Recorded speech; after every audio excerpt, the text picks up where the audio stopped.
नशा नाश का कारण है, इससे बचो और जीवन बचाओ।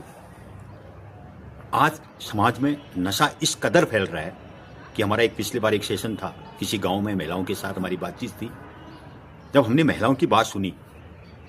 महिलाओं ने कहा कि हमारे पास बहुत सारे काम होते हैं, दिन भर अपने काम में हम व्यस्त रहते हैं। कभी बच्चों के कपड़े धोने हैं, कभी हमने खेती पाती का काम करना है, कभी घर की देखभाल करनी है, कभी घर की साफ सफाई करनी है, लोगों से मिलना है, कई चीज़ें हमारे को होती है। हम वो दिन भर के काम हम भूल जाते हैं, हम क्या कर रहे हैं, खुशी खुशी वो काम को करते हैं। उन्होंने कहा कि जब शाम का वक्त होता है,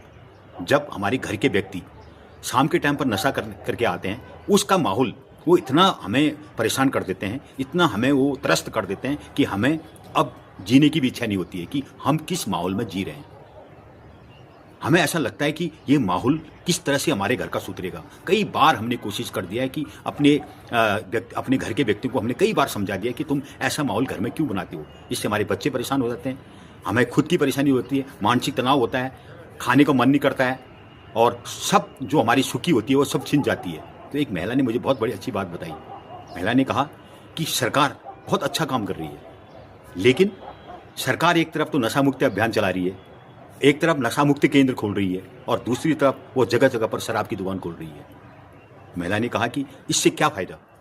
आप शराब की दुकान भी खोल रहे हो और नशा मुक्ति अभियान भी चला रहे हो, तो उससे और नशा मुक्ति जो आपका जो शराब की दुकान है वो भी आपकी ज़्यादा डिस्टेंस पर नहीं, जगह जगह पर आपका डिस्टेंस 1 किलोमीटर 2 किलोमीटर 3 किलोमीटर के अंदर आप लगातार शराब की दुकानें खोल रहे हो। इससे हमारे व्यक्ति को, हमारे जो घर के व्यक्ति को, हमारे जो बच्चों को लेने में आसानी हो रही है और नशा बढ़ रहा है। उन्होंने कहा कि अगर आप शराब की दुकान की बजाय हमारी जगह जगह पर किलोमीटर 2 किलोमीटर 3 किलोमीटर 5 किलोमीटर के अंदर अगर हमें एक डिस्पेंसरी खोल देते और एक हॉस्पिटल खोल देते, जिससे हमारे जो बच्चे हमारे बीमार होते हैं, हमें यहाँ से अपने कस्बे से लेकर के अब जब हम जिला अस्पताल में जाते हैं तो बहुत सारी डिस्टेंस देना पड़ता है, उस डिस्टेंस के बीच में कभी कभी दुर्घटनाएं भी हो जाती हैं।